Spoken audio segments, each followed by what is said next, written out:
This is the Hello World podcast.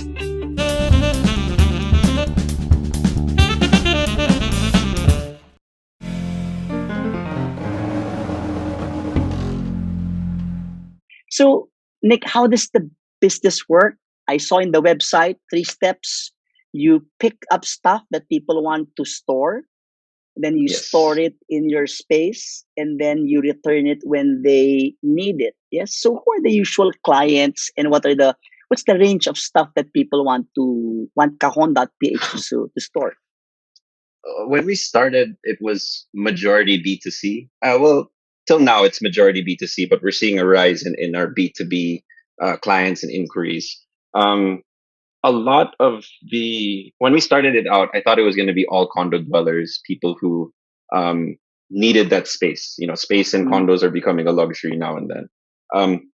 And we do see that we have condo dwellers storing all kinds of stuff, but what we've seen now is that it's really anyone, whether they're renovating their home, whether they're fixing a space so that they can work from home, and it's storing stuff that they don't need right now. For instance, we have a lot of people who store winter wear, or they'll store, if you believe it or not, we have a lot of wedding dresses stored. Um, wedding dresses, yearbooks, the maletas that families have 10 different types of maletas. We have a lot of those. And then on the business side, because BIR requires people to store or archive their documents for what, 5-10 years, that works in our favor because we're able to store it, and if they need it for any purpose, we can return it to them. So we have a wide range of clientele. We have a wide range of storage stuff. And that's why we try to partner with different warehouses or warehouse facilities so that we can service a wider variety. We're able to scale with the demand as it comes to us. And so that's really been something that um, we're always looking at. We're always seeing what are the use cases and what Mm-hmm. people need, right? Is it really furniture? Is it really document storage? Is it really those valuables, whether it's paintings and et cetera, et Mm-hmm. cetera? Unfortunately, we don't store paintings. It's too expensive, but Risky. we want to see what are the pain points for people in terms of storage so that Mm-hmm. we can see if we can address it. And is it something that we can further scale? Okay. You raised a lot of important points there. I guess initially your target customers are the condo unit occupants, yes, because um, for obvious Yes. reasons that they may lack space.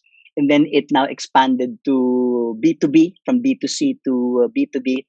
Right. And interesting that people entrust their sentimental items, right? And even wedding Yeah. dresses. Yeah. Yeah. Yes. Okay.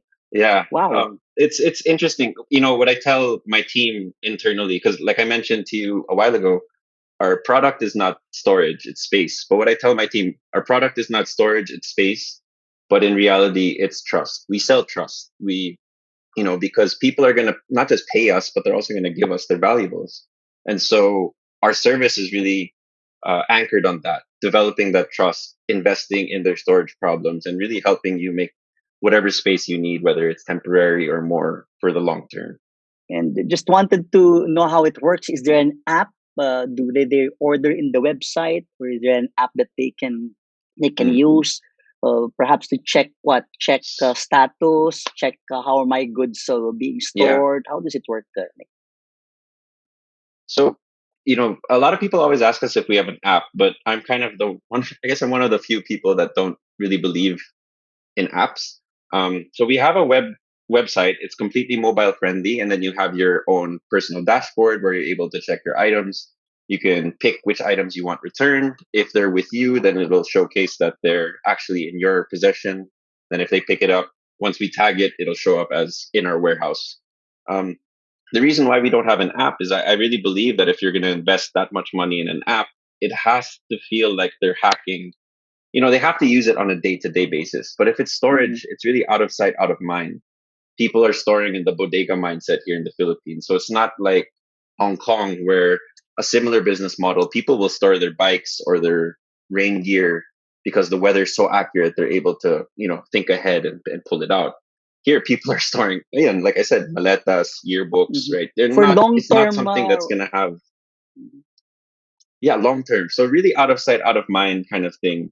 And so I don't, we don't really believe that, you're not going to use an app on the regular. You just need something that will work effectively on a phone or on a website and be able to pick which items you need returned to you or which items you need picked up and stored. And so that's really the main thing. But we also like to call ourselves a storage concierge service. So if that doesn't work for you, you can call a space maker and we'll figure out what you need. And we'll work with whatever channels you give us. The website is there, but at the end of the day, what we're really trying to do is just solve your storage needs. So however you need to get in contact with us, that's we're there for you. You just mentioned out of sight, out of mind. In 4 years, so has it happened that any client has ever even forgotten that they stored something? I think, well, one of our very first clients stored her wedding dress with us, and she's still with us till now. So she's actually, I think it was after year one when she got, we just sent her a letter saying thanks for storing with us, and she's just like, oh wow, I had no, I completely forgot about it, and so it's those kind of things, right? Those things where I think people will forget it. It's obviously the business clients don't forget it because it's documents or office equipment or kitchen equipment. But I think on the personal level, if they're not renovating their house and they're storing for long term, it's really, forgotten. So we do have clients who ask us to like, okay, I don't need it anymore. Would you be willing to dispose of it, or can you help me dispose of it? Once they kind of get to a certain point of, oh yeah, I had that in storage, pala. And so we've partnered with Humble Sustainability, another startup that sort of acts as a pawn shop, and we're able to kind of put some items, work with them to kind of resell it or repurpose them or upcycle them for better use. Now we're not just talking about picking up, storing it, and returning it, but you just mentioned that in cases when the client has no need for the item anymore, you also do that for them, and that in itself is an opportunity. And look at that, you're also able to give this to that Yeah. other partner. So it's an ecosystem, Nick, Yeah. right? I You're mean, part of an ecosystem now. correct. That's what Carlos and I always envisioned, right? Creating that ecosystem where we're able to not just store your needs, but we always wanted an ability to, if you stored it and then you're like, you don't want it, let there be a donate button so you're able to indicate it, and then we kind of do that. So we wanted to be able to not just store your items, but also let you choose what to do with your items. So it's not a real product that we have. It's something that we're exploring. And as we continue to see if it's a real pain point, then we have the right partners to be able to kind of scale it up further. So we're always looking for those opportunities. We're always looking for partners who can actually complete that ecosystem and really help our clients go beyond just their storage needs, but whatever needs they have in terms of the items that they have in our possession. Hi, this is Louis Banta, CEO and Chief Consultant of LJMB, or Learning Just Made Better. Thanks for watching my video. To get more videos like this, click subscribe and hit the bell icon below. If you like this video, give it a thumbs up, comment down below, and share this to others.